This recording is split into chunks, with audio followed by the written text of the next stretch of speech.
channel. It has been a minute since I've uploaded on here, and I thought, why not get it back up, started running.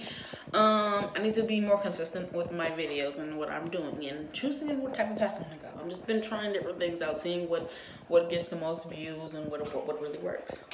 But yeah, so new color, hair. It's finna change it actually in a minute because I've had this up for like almost a month now. And yeah, I had a birthday. Woo woo. On to big and better things. Started school, but I'll give you an update video on my life pretty soon. This whispering while you are here today, while you click this video, my review for the Netflix series You. Okay, so I didn't want to watch this. My best friends kept telling me about it actually. I was gonna watch it. I was like, I'm gonna watch it eventually. Like, put it on my list. But then they kept talking about it, talking about how good, like, what happened. So I'm like, okay, let me watch this show. 2 days. I took 2 days to watch it because work, school, blah blah blah, kids, and all that. So let's hop into it. Spoiler alert. This will have spoiler alerts. I'll tell you about the beginning, middle, and end of the show. So if you haven't watched it, go watch it first and then come back and watch this review. Okay, lovelies. So first, let's get into the main actor, Penn Bagley. I don't know how to say his name, to be honest, but I know the actor. I watched a lot of his stuff. I fell in love with him in Gossip Girl. It's good to see the difference and how completely different his character Joe was from Dan. Two completely different people. Well, Dan could have went that way, but it didn't. So let's talk about the character Joe. When you first watch him, it's like it's extremely handsome, extremely. So it was like, how's this gonna work out? Then like you kind of see like he overanalyzes every person and every little thing they do. And then you get the character like Bex, and you see her pretty blonde girl, boom boom boom. Truth be told, I was not too fond of her character. I really wasn't. I felt like, let me not jump all over. So you can clearly see from episode 1 he's crazy. And the length he goes to throughout the season is pretty crazy too. Let me say, like, first couple episodes, I wasn't into it as much as it was hyped up to be. Like, I'm like, okay, it was some good stuff. Some stuff was happening, but it wasn't like, oh, I need to be like invested in this show type good stuff. Wasn't until like the end of a couple of episodes, like last 3 episodes was the 3 episodes I was like, okay, I'm into it. I need more. I need more. I need more. So, and also Shay Mitchell was in the show from Pretty Little Liars. How could we not love her? Gorgeous lady. Gorgeous, gorgeous. I love her. And she is the best friend of Bex. And you can kind of see, like, let's call it. Bex walks into Joe's bookstore and they talk about books. I'm not a reader myself, so that would never happen to me.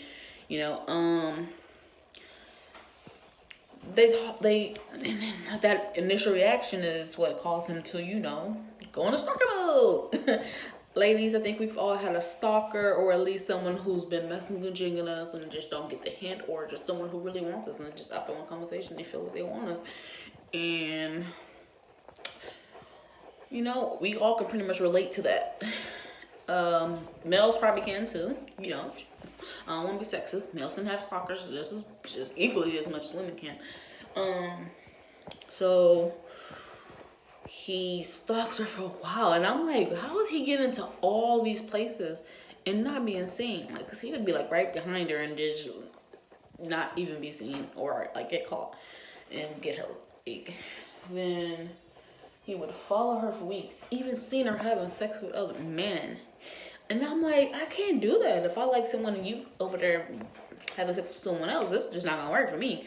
But anyway, let's move the story along. But so The second interaction is when she was really drunk after doing her poetry, reading her poetry, and totally bombing it. Totally bombing it. She got really drunk and fell into the damn train tracks, and then he was like, oh yeah, finally show himself because he didn't want the love of his life to die. So finally he showed himself, took her phone, without her knowing, make her think that she lost it.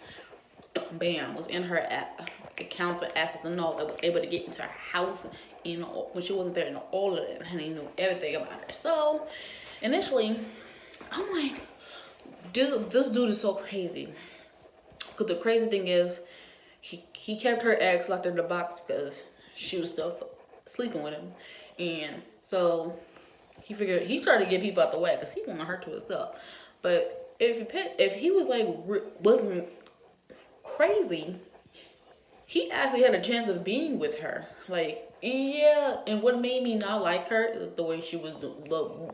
It totally seemed like she was playing with his feelings, even though he was crazy anyway. It was like, oh, I'm gonna use you as backup, but I don't really want you, but just let me keep you here on the side just in case the person who I really want doesn't work out.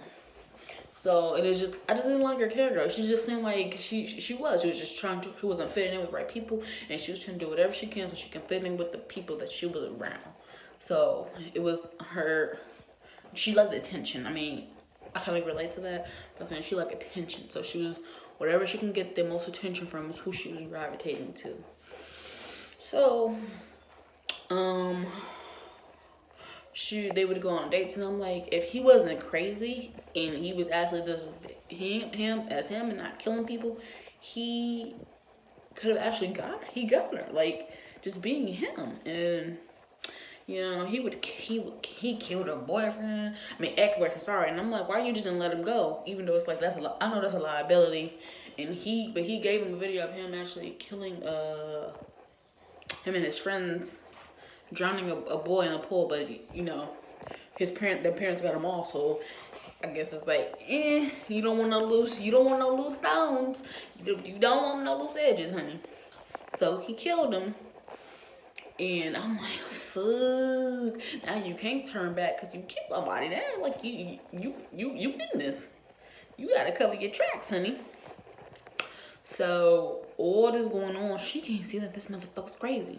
Like, I'm surprised that she wasn't able to see how crazy he was. Like, all the crazy things he was doing to him, like, honey. And then we also have Peaches. Her name is Peaches in the show. I can tell from the first interaction of her and her best Bex that she liked her. Peaches liked the Bex, and she would set her up with different men that she knew initially was not good for her friend, and she knew that. For me personally, I felt like Peaches did that because she wanted her to start to not like men. She wanted Bex to be like, I'm good off men. Men ain't nothing but sleazy bum mother mofos. So I want to try women now because Peaches was a lesbian. She just wasn't coming out with it right away. You know, some people just need some time, but she was in love with her best friend too. And she was on stalker shit too. It seemed like everybody in this show had a little bit of stalkiness in them, or was on some stalker shit, or was on some creepy stuff, to be honest. It's crazy because she didn't like Joe from the beginning. She never liked the Joe. So then more apparently it's like, yeah, she liked her. And then, you know, Peaches ended up, more spoilers. Peaches ended up trying to shoot Joe, and he killed her. That was honest. I don't think he would have. Well, he was gonna kill her because he threw the rock at her. He hit her ass on a rock when she was on the track, but he wanted her to get. But the second go around, she had a gun on him, so that was kind of like self-defense. But then she got other friends who luckily liked Joe, so he was like, I'm gonna keep y'all sane. So then Joe got him some chocolate, honey. I was like, yes, team swirl, because you know I'm all about that swirl life. My boyfriend's white, so I'm all about that swirl life. Yes, and then you know he ended up cheating on her with Bex because they broke up. Because you know he was on that creepy stuff, like let me see your phone, because initially he was still in love with his ex Candace, who had cheated on him. And he ended up killing the guy she cheated on him with. And everybody thought that he killed Candace. But we're going to get back to that. And Joe is got a, you know, with Miss Chocolate. And Bex ended up missing him. And she came to him. He as much as he wanted to go to her, we all knew you could see clearly that he wanted to be with her. He was like, I love you so much, I'm going to give you your space. Crazy ass gave her space, and you know, still stalking her, still looking at her up her own, you know, the web and stuff. But she came to him, came to his side of the woods, and saw that she was with him. So she sat on his lap, bounced up and down, got some dick, and they was doing the do while he was still with Miss Chocolate, and ended up getting back together. And Miss Chocolate said that he did something to her, but we don't quite know what he did because she didn't specify. She just said that he'll do it to you too eventually. She was like, oh, I've been looking for a way out of the relationship anyway, so thank you. But she didn't specify on what it was that what he did. So, yeah, they go together.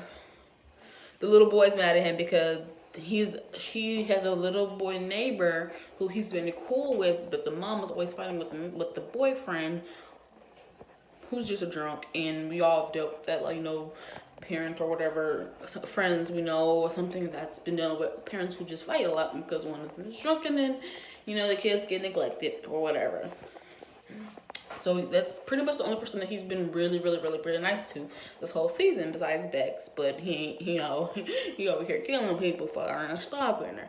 But besides this little boy, I think it's because he sees like the neglect that he had when he was a kid, and he has to go to foster home, and he had to go live with someone else because his parents neglected him completely. So it was like his way is like he saw that another little child was being neglected, and he didn't want that for him. So he took that upon himself to be that role model. That's the only good side that he had to his creepy self. Even though he was so fine, that's the only thing too. It's like, and I read stories like he was like the actor Penn. He was like concerned that people was actually, you know, liking his character. It's like crazy, right? That Penn was like, it's crazy that people are actually liking his character because he is fine as hell. And I found myself too reading it like, I know he's crazy, and I know I would never want to be with a guy like this in real life, and I know that like I just couldn't do it, but he's fine. Like, damn, stalk me a little bit of time. And I know that's not like, you know, people who dealt with stalkers, and that's probably the right thing to do, but he was fine. He was fine. Damn. So when they got back together, she started cheating on him with her therapist, and she lied and said she wasn't. Now you know he did what he did to his ex because she was cheating.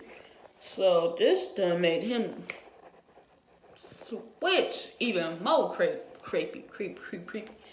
So she confessed or whatever,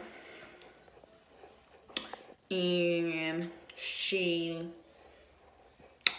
found something in his bathroom because the little boy was mad at him because the mom's boyfriend kept coming back to the house, and he was like, "You supposed to be protecting me. You said that it was gonna be good. Won't you won't." And he was like, "I'm trying." It's like, you could only try so much without getting in trouble. He didn't want to kill no more people. He didn't love you like that, but he was gonna kill for Bex though. I'm pretty sure Bex was like, killed this motherfucker. He would have killed him, which he eventually did at the end anyway for the little boy. But the little boy was like, "Here, take your book back because, you know, I forgot it was up in the ceiling," because he told him, "Oh, keep like stuff important in the ceiling and move your things to the side."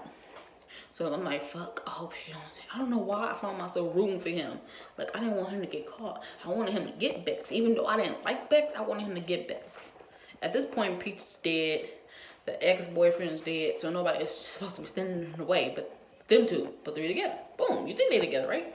The therapist's out the way now. And so she going snoopy snoop like people do. And it's all after she was digging, trying to find information on where Candace is, his previous ex, and everybody thinks she's dead, and some people think she's in Italy. So it's like, which story is it? And so she goes and snoops and went to the bathroom and saw he had a box. And in that box, he had some stuff. He had Peach's phone, he had the ex's phone, he had some teeth in a little bar. He had a whole bunch of stuff that led him to crimes, you know. And honey, he came back home and she was like, spooked, because he went out to get the breakfast and he was spooked. And she in the bathroom talking like, oh, I caught myself. And she's trying to rush about the house. See, the thing is, honey, you got to make it look good. I know you scared and you want to get about that situation, but if you want to get out that situation, you got to sit there and act like y'all good. You got to sit there and act like ain't nothing wrong. And even though you screaming inside, you want to leave, you got to pretend that y'all good. Because if he feel like you know, honey, it's going down, which he ended up doing because he went in the bathroom and saw that she left glass on the floor,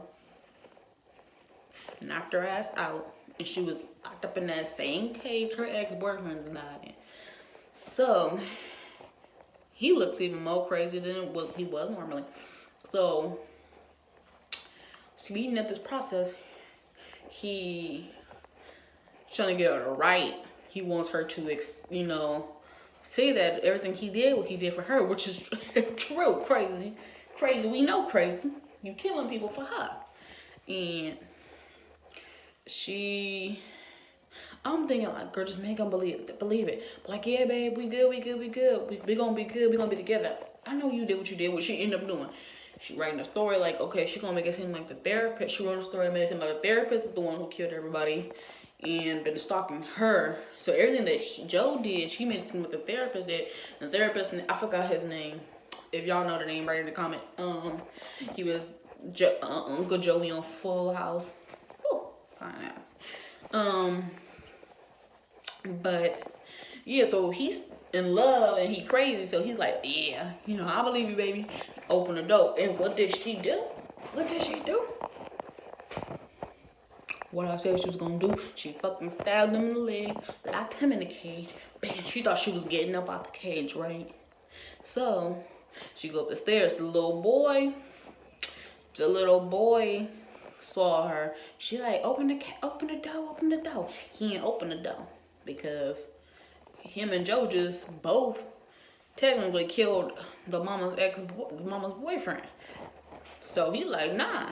Joe said we gotta do what we gotta do for the one we love. So he scurried on out of there. Scurried up on like, mind my business, honey. Don't hear nothing. Don't hear no evil. Don't see no evil. I'm gone. And she went back. It's like, okay, I'm gonna go get this cage. She went down, bruh. He out the damn thing. Cause he had an extra key. So this is getting good. Girl, she done knocked him out. Boom. Knocked him out. And she's sitting there. She got the keys. Knocked him back out. And I'm like, oh my God, this is getting good. I don't want him to get caught, but I do want him to get caught. You know, the real me want him to get caught, but the one who think he fine is like, no, I don't want him to get caught, but I do. This is getting good. You know when you have like a soft spot for the villains, and when you watching that hero story and that villain story, you secretly want that villain to win. Anybody else ever felt that way? Because I do sometimes. She jailed the keys, not being able to open the door, and bruh, he got up there and got her. We don't know what happened to her body by the end of this season. We just know it looks like she's dead. Has appeared to have been dead. She has the story came out. He let the story come out. He mailed it out somehow in a way to where the story that she wrote, that the therapist is the one that did all the killings, he actually got caught for and went to jail for and everything. And a book got published by her name and her honor. Then there's a PI who has been tracking the murder of Peaches, because they don't think it was her family don't think it was suicide. They think somebody killed them, but he don't think that the story is real. So hopefully they put a number season 2 in there. They gonna put that in there. By the end of this, he's still working at the bookstore. I'm like, a little small piece, and he's like, yes, he is still living. But Big Homie's like, oh, poor thing now. Poor thing now. Bex, even though I didn't like Bex, it's like, oh damn, what happened to Bex? Where is she? So by the very end of this, we see him, another girl walk in. Another girl, I'm like, oh shit, it's another girl. It's gonna be until part season 2. And the girl is Candace. That's the girl. The girl is Candace. What? Mind blown, because everybody thinks she disappeared face to earth, not talking to anyone. She, like, her brother thought she was dead. People thought she just went to Italy and just never came back. So they left the season off that way. So she's like, we need to talk about some things or whatever she said. And I'm just mind blown at this point, because I'm like, I thought she was dead too. But what the hell? So it's like, I can't wait for season 2 now, honey. Because, so, overall, I give it a 7 out of 10, because the first couple of 5 episodes at least was trash. It wasn't that good. It wasn't where I was like stuck to my seat and I had to sit there and watch the episode, where like the last couple of episodes were. Plots was good. They picked attractive actors, and it ended good, even though it ended on a cliffhanger. That's how they get you. They get you to come back for season 2 because you want to know what happens. You know, and we got best friend wanting to be with the best friend. You got stalker. You got other people beating other people. You got a lot of killings. He done killed so many goddamn people. I lost count at this point. And yeah, so it was a good show. I recommend you watch it for yourself and you see how you like it. You know, I like the dark thing. I'm kind of rooting for him. I hope when he comes back for season 2, he stays out of jail. You know, but so I guess we will see. If you like that review, let me know your comments down below, and I will comment them and tell me how you like the season. After you've watched the season, how do you like it? Do you feel he deserved to be locked up, even though he kind of did, or were you too a little bit inside hoping that he was not going to get caught? Let me know. Comment below what else you want me to review, because I will. Just let me know. Share my video if you can, please. And like, comment, and subscribe. And goodbye. Thank you for watching.